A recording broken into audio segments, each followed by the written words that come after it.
Hello po, good morning. Kagigising lang namin, katatapos namin mag-breakfast. Andito po ang mga Live Good babies. Nandun po yung isa, dito naman po yung isa. Dito po si Grayson. Hi po, Live Good babies po nandito. Magkukwentuhan lang po tayo. Ano nga po palang topic natin sa ngayon? See, tingnan nyo po pa-business-business. Pero habang nagpapadete. Yun po.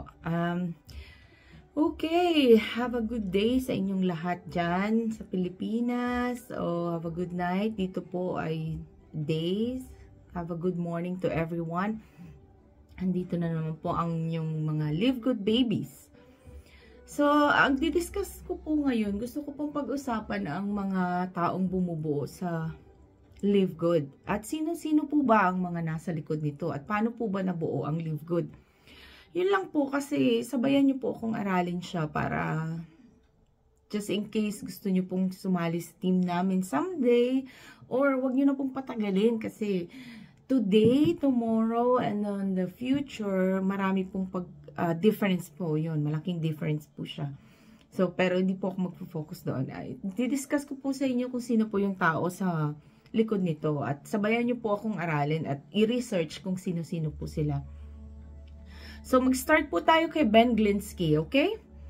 Alright, sino po ba si Ben Glinsky? Si Ben Glinsky, pag tinype mo po sa Google or sa lahat po ng platform, lalabas na po siya doon. Yung reputation niya po doon, lahat lalabas na, lahat ng company niya before, lalabas na po kung mabuting tao po ba siya or lahat na po mari-research nyo na po ngayon. Andyan naman po si Mr. Google. So lahat po yan lalabas. Just type Ben Glinsky. Pero para sa ating kaalaman for now, i-share ko lang po ang aking knowledge about him at mga tao na bumubuo ng Live Good. So, si Ben Glinsky, meron po siyang 20 years experience of owning and running. So, yun, may business po siya na siya po ang nagmamay-ari at nagpapalakad nito. Some of the most successful companies in the nutritional supplement industry. So, yeah, si Ben ay meron po siyang 20 years of experience. Diba? Para po pagkatiwalaan niyo po ang isang tao na matagal na po sa industriya, ganyan po katagal na tao, hindi po biro yun, di ba? So, bago po kayo pumasok sa isang company, aaralin nyo po muna mabuti kung talagang katiwa-tiwala ba tong taong to o lumabas lang kasi ganito, ganyan. Alamin nyo po ang left and right ng bawat isa. So, si Ben kasi, he knows how to help people win.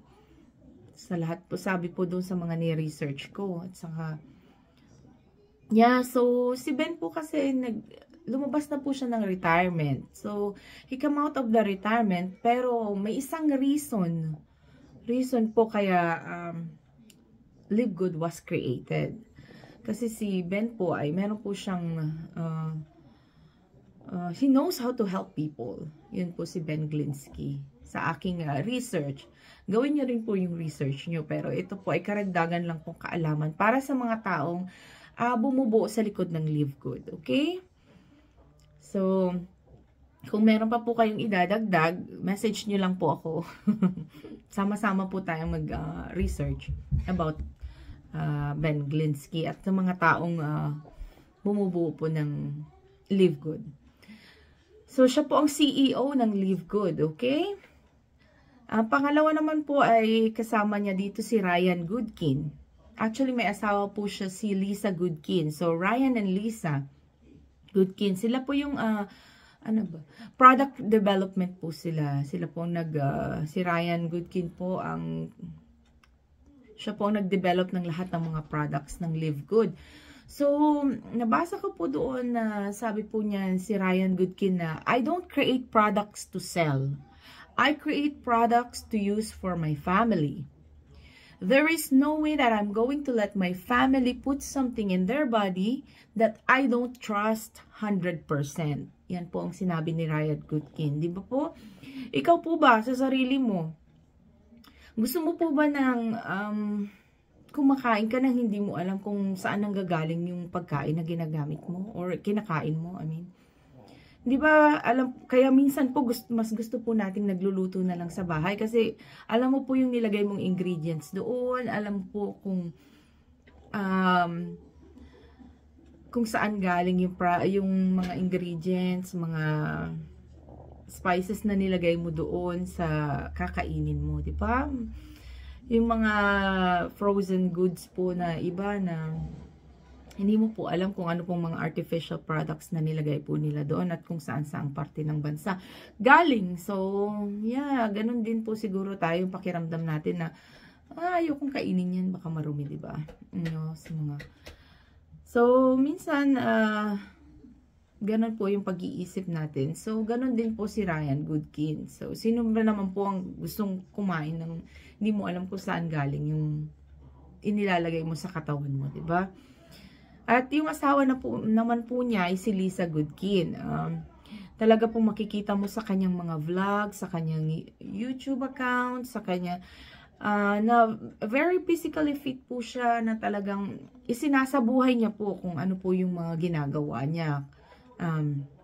Sinasabuhay niya kung ano po yung mga sinasabi niya. Kasi minsan po tayo, okay, pa-check up tayo or for example, marami po akong nakikita sa mga Google na gusto po nila mag-lose ng weight, tapos pumupunta po sila sa doktor. Tapos pagdating sa doktor, makikita mo yung doctor is overweight or obese, di ba? How can you trust people like that? Like, paano ka po magtatrust na kukunin mo yung advice ng isang doktor na siya mismo sa sarili niya di ba, hindi niya po magawa. Kailangan po kasi isinasabuhay mo po yun para po yung mga tao, ifa-follow ka kung anong magandang impluensya na nagagawa mo. Si Lisa po, isa po siya sa isang example ng ganon. Talagang she lives with it. She lives it talaga. So, yun po ang na-research ko about sa mag-asawang Ryan and Lisa Goodkin. Oh, dyan Okay, ito po, may commercial po ako dito. What's your name? My name is Jen. Okay. And another one po, si Northern Kazan. My name is Baby. Oh, see? Ganito po habang nagbe-business. Okay lang po yan. May mga commercial. I'm doing homework. Mommy's doing homework, okay? Not yet. Not yet done, yeah. Okay, the next po is si Northern Kazan. Siya po ang Director of Networking ng Live Good. So, si Northern Kazan po kasi ayon sa aking research, he has a, ano ba yun? Parang, he has a heart and humility po talaga. Kasi sinabi niya po doon, meron po siyang sinabi na quote na parang tumatak sa isip ng lahat ng mga Live Good affiliated members na sabi niya, the days of selling overpriced products so few people of the top of the compensation plan get rich are over. Over? Yes. So, hindi po talaga... It's a yes. Yes. Yun po, hindi po mabubutas yung bulsa mo na sasali sa Live Good. Kasi, kasi naisip po nila, 20 years po silang may friendship ni Ben Glinsky. At naisip po nila siguro na bakit sila lang na mga nasa top ang yumaman or, you know, you can put it on your pocket $1 million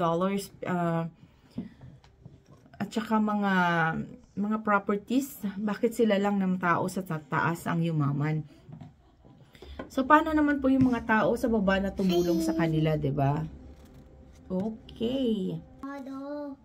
So, dahil po, nakita po nila na bakit ang mga tao lang po sa top ng networking ang mga nakakapag-drive ng mga luxury cars, di ba? So, here's the drill. So, ito po, marami po akong commercial dito. So, yun lang man po. Ano pa po ba about sa mga tao na nasa likod nito? Tsaka may mga magandang puso po sila kung i-research nyo po. So, kaya yun ang unang itatrust mo sa, sasali ka ng networking. At saka hindi na po ito yung old school na networking na kung saan may maraming mga products na isa-sell every month, auto ship talaga siya na ipapadala sa inyo. Wala na pong ganon kasi it's a club membership na po ngayon. Magsusubscribe ka lang at makakasali ka sa compensation plan at saka yung matching bonus po kung aalamin niyo po lahat ng mga about doon sa Live Good. So, yun lamang po muna ngayon. Yung 4 na tao na yan na bumubuo ng Live Good, i-research nyo po sila ng sarili nyo at makikita nyo po na very transparent po sila. Makikita nyo yung transparency ng bawat mga taong ito. Si Ben Glinsky, Ryan Goodkin, Lisa Goodkin, and Northern Kazan. So, sila po, kung bakit din po ako nag-trust. At very affordable po talaga to start Live Good. Hindi ka po butas ng bulsa. Hindi. Ang reason ko po kasi magre-refer ako ng mga ibang tao na sasama sa team ko.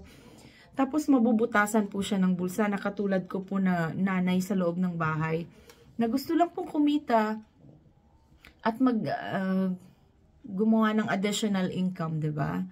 At hindi ko po alam before na napakarami pa po palang opportunity sa loob nito. So, yung inaantay ko po in the future na gigising po talaga sa mga pangarap nyo in the future. Katulad po ng inaral ko po siya talaga. So, yun po, inanyayahan ko po kayong sumali sa team ko na i-click nyo lang po ang landing page ko sa baba and put your name and last name and your email. At yeah, it's very affordable to start this business. At hindi po siya matrabaho. Pero kung tatrabahuin mo po talaga siya, dalawa lang po yan. Kikita ka at yayaman ka. So, yun po. Sana po makasama ko po kayo sa next video ko. See you next time, guys. Bye!